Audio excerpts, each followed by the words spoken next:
결혼 5년 차에 접어드는 사람입니다. 아직 저와 남편 사이에는 아이가 없네요. 일부러 아이를 갖지 않은 건 아니에요. 오히려 결혼 직후부터 정말 거른 적 한 번 없었고 매달마다 테스트기 사용하며 살고 있습니다. 재작년 인공수정과 시험관을 몇 번 실패한 경험이 있는데 그때 시술로 후유증이 크게 와서 직장까지 그만두게 되었고 다시 시도하는 게 두렵기만 하더라고요. 덕분에 지금은 몸 관리만 하면서 쉬고 있어요. 보통 시험관 같은 거 포기하고 있으면 자연임신이 되는 경우도 많다고 하던데 아직까지 저희에게 좋은 소식은 없네요. 검사를 해보면 저나 남편이나 두 사람 다 아무 이상 없는, 병원에서도 어찌할 방도를 모른다고 하는 원인 없는 난임이에요.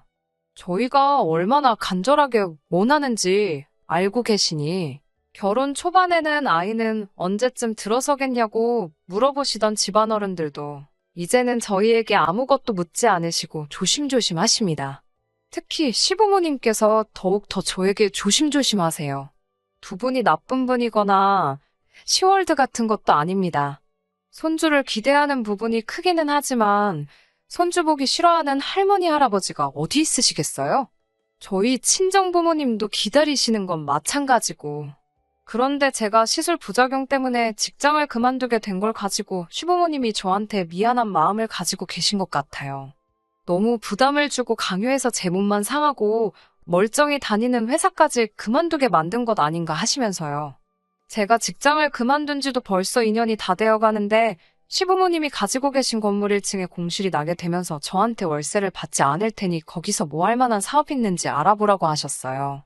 몫이 좋은 곳이라 굳이 저한테 넘기지 않으셔도 세입자 찾는데 전혀 어려움이 없으실 텐데 아직도 제가 쉬고 있는 이유가 본인들에 있다고 생각하시고 저를 배려해 주신 부분인 거죠.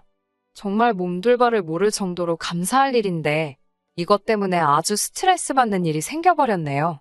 남편 위로 누나가 한 명 있어요.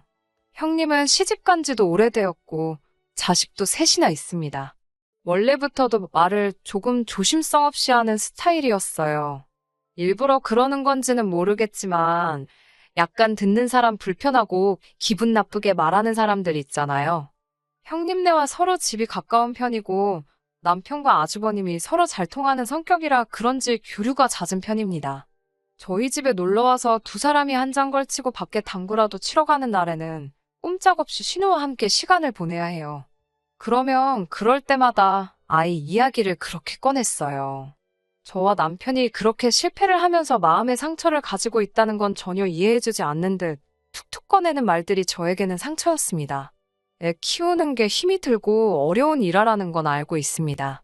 신세 한탄 정도 하는 거면 들어줄 정도는 되는데 신우는 꼭 옳게, 나는 옳게가 제일 부러워. 억지로 가지려고 하지 마. 애 없는 게 요즘은 복이래. 뭐하러 애를 가지려고 해? 이런 식으로 말을 하면서 사람 속을 뒤집어 놓습니다.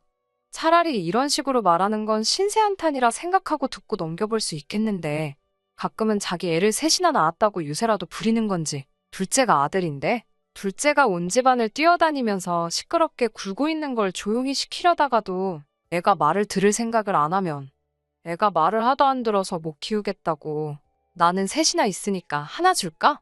이런 식으로 말하면서 데려가려면 사고뭉치인 둘째를 데려가라고 합니다.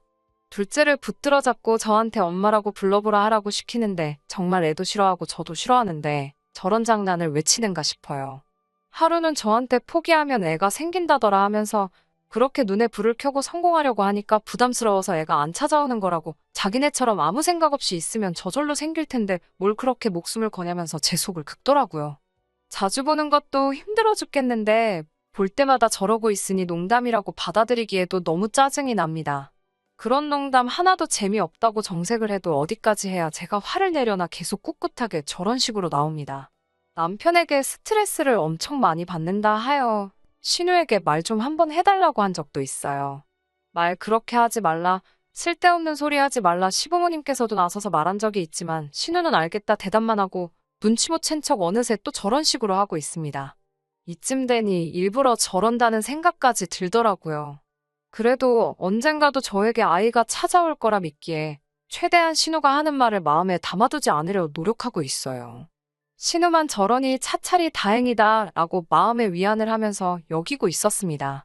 아무튼 시부모님이 본인들 명의 건물에다가 저에게 세를 받지 않고 가게를 내어주신다 하니 저도 사업해본 적이 없어서 이리저리 알아보고 공부도 많이 하고 있던 때였어요.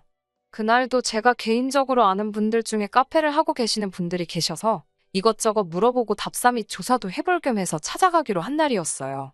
그날 아침에 마침 시부모님께서 저녁 먹으러 오라고 연락을 주셨었는데 시간이 안 될 것 같아서 거절을 했었거든요. 그런데 제가 못 온다는 사실을 알고 계실 텐데도 한참 뒤에 저에게 연락이 오더니 굳이 집에 와보라고 하시더라고요. 마침 남편 퇴근 시간이 곧 되어가길래 남편을 만나 남편 차 타고 시댁으로 갔어요. 시댁에 들어서니 시부모님 표정이 아주 안 좋으셨어요. 뭐라고 해야 하나 얼굴에 화가 굉장히 많으신 듯한 그런 표정이셨거든요. 딱 봐도 안 좋아 보이는 두 분 표정에 저도 심상치 않은 기운을 느껴 조심히 무슨 일이시냐고 물어봤어요. 시어머니께서는 고개를 휙 돌리신 채 아무 말도 없으시고 시아버지가 아주 무서운 표정으로 너네가 사실 일부러 아이를 안 가지고 있다는 게 사실이냐? 라고 한마디 하시더라고요. 목소리도 많이 격양되어 있고 화가 많이 나신 듯해 보였어요. 그리고 그게 사실이면 이야기 좀 하고 싶어서 불렀다고 하시더라고요. 전후 사정을 모르는 상황인데 그래도 저희 부부가 특히 제가 몇 년 동안 마음에 상처가 되고 약점이라고 생각하는 부분이 그건데 대뜸 그걸 가지고 저희가 일부러 안 갖는 거냐는 말을 들으니 이유를 막론하고 눈물이 막 나더라고요. 아이가 안 생기니 하다하다 저런 소리까지 들어야 하나 싶었고요.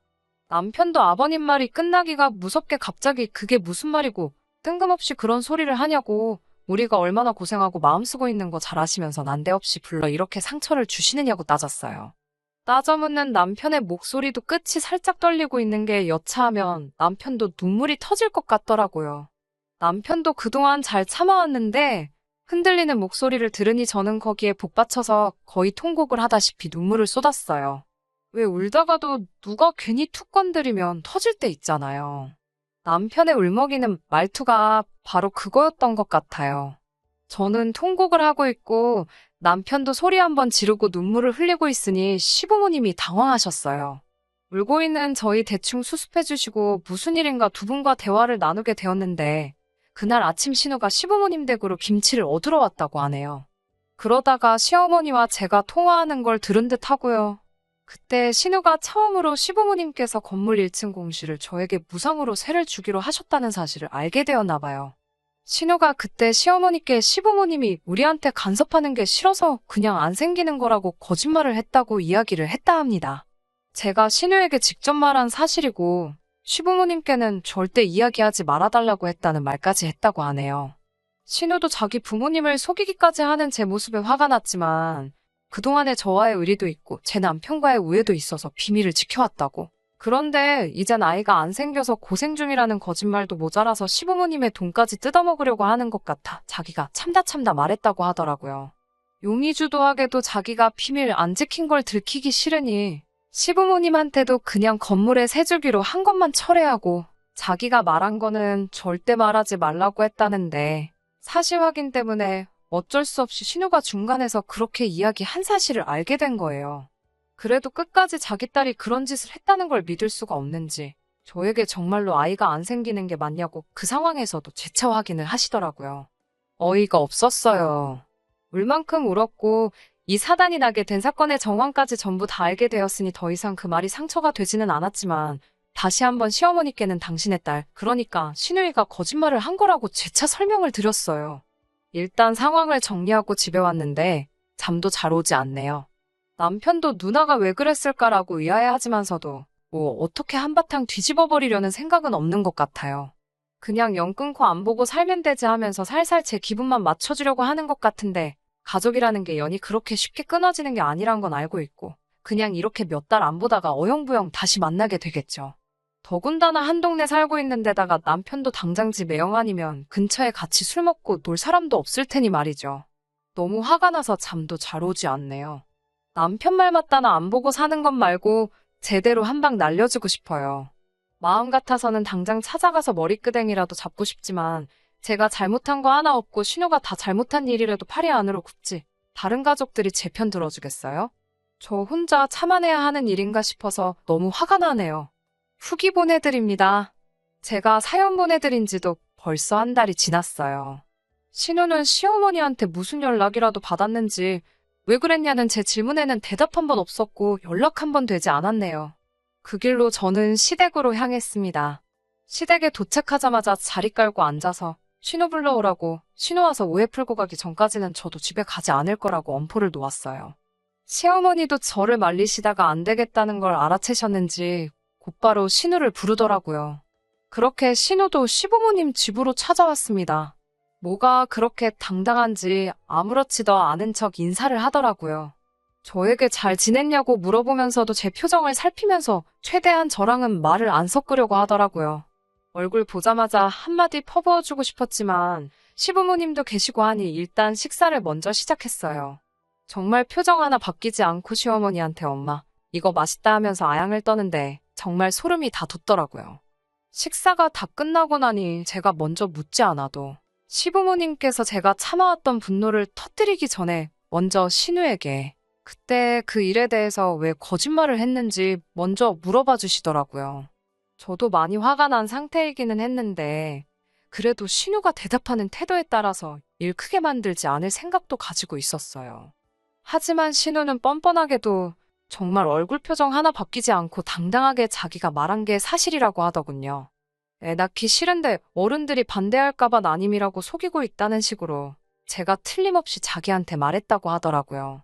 오히려 저보고 이제 걸리니까 자기를 팔아먹어서 오리발을 내민다고 저보고 그렇게 안 봤는데 아주 무서운 사람이라고 연기까지 하더라고요. 제가 너무 화가 나서 언제 그랬냐고 화를 내니 오히려 신우는 저 때문에 겁을 먹고 당황했다며 숨이 잘 안 쉬어진다는 거짓말을 하고 앰뷸런스를 부르려고 하더라고요. 정말 저야말로 억울함에 우라가 터져서 뒷목을 잡고 쓰러질 뻔했어요. 매번 이런 상황에 누구 편을 들어야 할지 어영부영하던 남편이 그제서야 나서더라고요. 여태 저희가 병원을 다니며 받은 검사 기록을 그 자리에 던졌어요. 얼굴은 잔뜩 일그러진 채로 화가 많이 나 보이더라고요.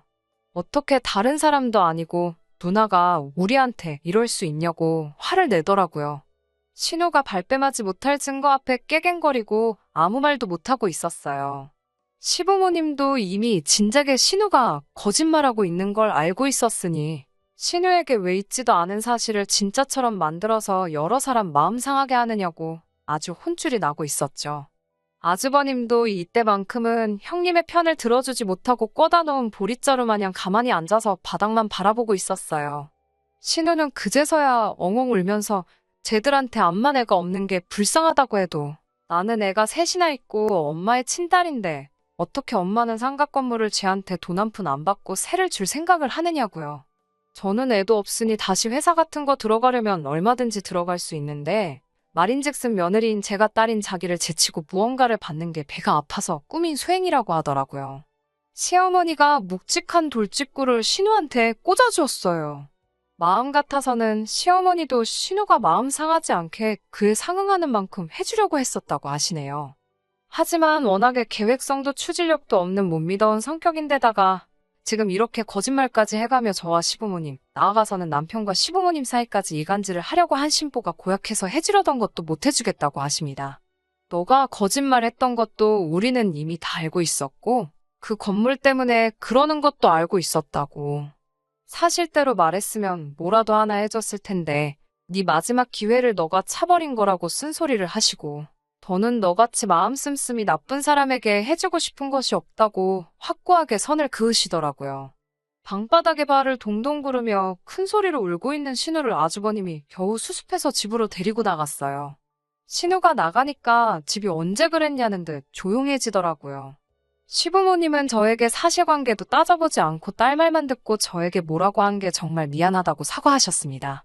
저도 오해가 풀려서 다행이라고, 그래도 이렇게 거짓이 아닌 걸 알게 되었으니 저도 마음에 담아두지 않겠다고 말씀드렸어요. 시부모님이 가지고 계신 건물은 정말 몫이 좋은 곳이었습니다. 이 시국에도 상권이 죽지 않고 활발하고 장사도 정말 잘 되고 있어요. 요즘은 돈 벌리는 재미에 피곤한 것도 모르고 일을 하고 있습니다. 신우네는 아직도 시부모님하고는 연락을 안 하고 지내는 것 같아요. 신우가 삐진 듯 연락을 안 하고 있는데 아쉬운 건 신우일 텐데 도대체 무슨 배짱으로 저러고 있는지 모르겠어요. 자식이기는 부모 없다고 시부모님은 신우를 조만간 용서해 주시겠죠. 그래도 신우가 저렇게 고자세로 나와서는 소용없을 것 같습니다. 안타깝게도 아직도 아이 소식은 없네요. 이제 장사도 시작한 이래 가장 성수기가 될 것 같고 당분간은 이 바쁨을 만끽하면서 지낼 예정입니다. 내년에는 몸도 다 추스러서 시술이 되었든 자연 임신이 되었든 이번이 마지막이다 생각하고 저희 부부를 그리고 더불어 저희 가족들 모두 행복하게 해줄 아이가 찾아오도록 최선을 다해서 노력해볼 계획이에요. 오랜 기다림이니만큼 내년에는 더 좋은 소식이 있었으면 좋겠습니다. 그럼 이만 후기 마치도록 하겠습니다. 끝까지 들어주셔서 감사합니다. 오늘의 사연은 여기까지입니다. 구독과 좋아요, 알람 설정 부탁드리고 더 좋은 사연으로 다시 찾아뵙겠습니다. 감사합니다.